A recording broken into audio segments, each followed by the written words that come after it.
de deputado pouco conhecido a presidente da República e agora condenado e preso pelo Supremo Tribunal Federal. A trajetória de Jair Messias Bolsonaro mistura mandatos, crises políticas, saúde e inquéritos, e ajuda a entender como um deputado do baixo clero chegou ao Palácio do Planalto e acabou condenado pelo STF a 27 anos e 3 meses de prisão por organização criminosa, tentativa de abolição violenta do Estado Democrático de Direito, golpe de Estado, dano contra o patrimônio da União e deterioração do patrimônio tombado. Após 27 anos fazendo parte do Legislativo brasileiro como vereador e deputado federal pelo Rio de Janeiro, em 2018, Jair Bolsonaro despontou na política nacional com a candidatura à presidência da República. Naquele ano, a vida de Bolsonaro foi marcada por um atentado quase fatal. Ele foi atingido com uma faca por um opositor em Juiz de Fora, Minas Gerais.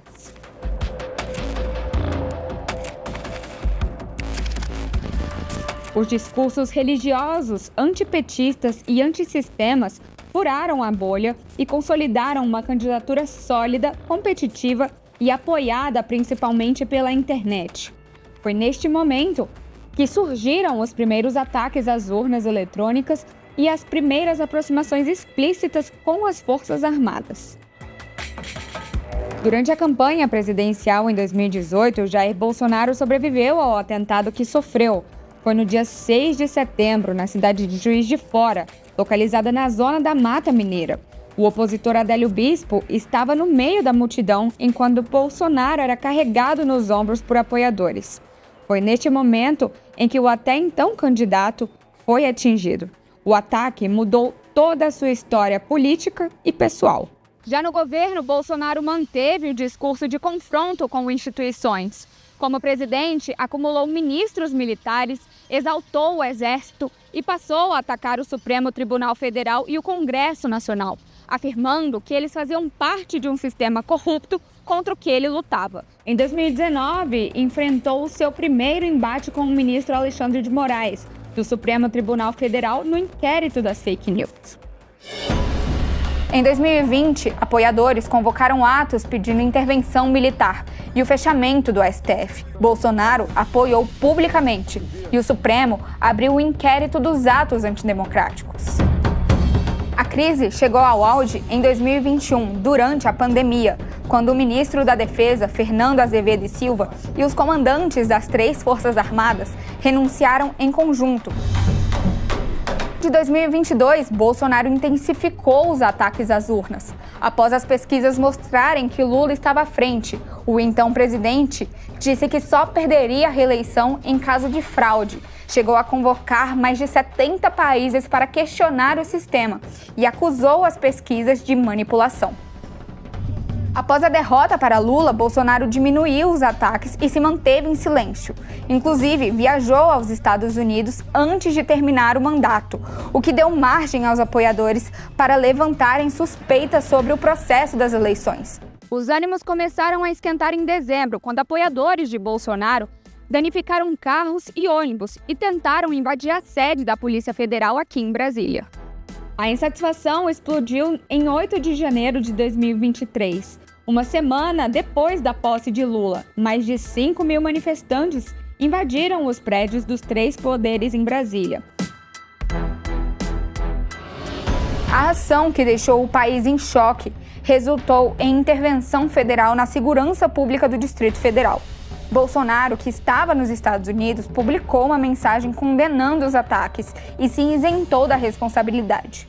A partir daí, Bolsonaro passou a ser investigado em 3 frentes no Supremo Tribunal Federal: a trama golpista, a milícia digital e a falsificação de cartões de vacina. A investigação sobre a milícia digital mostrou como a desinformação em massa foi usada para minar a confiança no sistema eleitoral. Já no inquérito da trama golpista, a Polícia Federal indiciou Jair Bolsonaro e outros 36 aliados por tentativa de golpe de Estado. Em junho de 2023, o ex-presidente enfrentou um julgamento no Tribunal Superior Eleitoral, que investigava a reunião com embaixadores no Palácio da Alvorada, em que Bolsonaro atacou sem provas o sistema eletrônico de votação e ao TSE. Por 5 votos a 2, os ministros do TSE o consideraram culpado por abuso de poder político e o uso indevido dos meios de comunicação. Além disso, ficou inelegível até 2030. Em abril de 2024, foi indiciado pela suposta fraude em cartões de vacina da Covid-19. A Polícia Federal afirma que os certificados falsos foram inseridos no sistema do Ministério da Saúde para permitir que o ex-presidente viajasse aos Estados Unidos em 2022. O ex-ajudante de Bolsonaro e tenente-coronel Mauro Cid afirmou em delação que o pedido partiu do próprio presidente. Ainda no mesmo ano, foi indiciado mais uma vez no esquema de negociação ilegal de joias dadas por países estrangeiros à presidência da República quando era presidente. E em novembro de 2025, o caso que levou à sua condenação, o golpe de Estado. Além das questões políticas, Bolsonaro também enfrentou problemas de saúde desde a facada em 2018. Foram 9 cirurgias em 7 anos, além de internações por crises intestinais e infecções. Além disso, foi diagnosticado com câncer de pele em 2025 durante a sua prisão domiciliar. Em junho de 2025, 2 semanas antes de ser julgado pela primeira turma do Supremo Tribunal Federal, Bolsonaro e seu filho 03, Eduardo Bolsonaro, foram indiciados por coação no curso do processo da tentativa de abolição do Estado Democrático de Direito por meio da restrição ao exercício dos poderes constitucionais. Bolsonaro passou a ser monitorado com uma tornozeleira eletrônica, ficou proibido de falar com o filho e passou a cumprir outras medidas cautelares. Em 4 de agosto, Moraes decretou a prisão domiciliar do ex-presidente, por entender que ele driblou uma das restrições impostas a ele, de não usar as redes sociais dele ou de terceiros. No dia anterior, Flávio Bolsonaro ligou para o pai por videochamada durante uma manifestação e, depois disso, postou em suas redes sociais. Boa tarde, pai. Copacabana está te ouvindo. Obrigado a todos. Pela força da verdade, pelo nosso povo, pelo nosso Brasil. Sempre estaremos juntos. O julgamento do ex-presidente e dos outros 7 réus pela tentativa de golpe de Estado começou no dia 2 de setembro no Supremo Tribunal Federal. Ele foi analisado pela primeira turma, composta pelos ministros Alexandre de Moraes, Flávio Dino, Carmen Lúcia, Cristiano Zanin e Luiz Fux. O primeiro a votar foi o ministro relator Alexandre de Moraes e durou quase 5 horas pedindo a condenação de todos os réus e afirmando que Bolsonaro liderou a organização criminosa e que não há dúvidas de que houve uma tentativa de golpe de Estado. Houve tentativa de abolição ao Estado Democrático de Direito, de que houve tentativa de golpe, que houve uma organização criminosa e que gerou dano ao patrimônio público. O ministro Luiz Fux foi o único que votou pela absolvição de Bolsonaro dos 5 crimes. No voto, que durou cerca de 13 horas, Fux argumentou que o STF não tinha competência para julgar o caso na primeira turma e que o julgamento deveria ter ocorrido no plenário da Corte. E as premissas envolvem casos de incompetência absoluta. Mesmo o caso do plenário, incompetência absoluta, indispensável razão pelas duas uma. Ou o processo deve para o plenário ou tem de descer para a primeira instância. Mas, em 11 de setembro, por 4 votos a 1, a primeira turma entendeu que Bolsonaro é culpado por todos os crimes que era acusado. O voto de Fux ampliou a possibilidade de recurso para a defesa de Bolsonaro.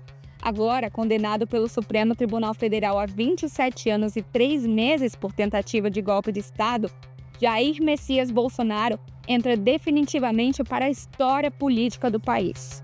Em 22 de outubro, o Supremo publicou a decisão da primeira turma.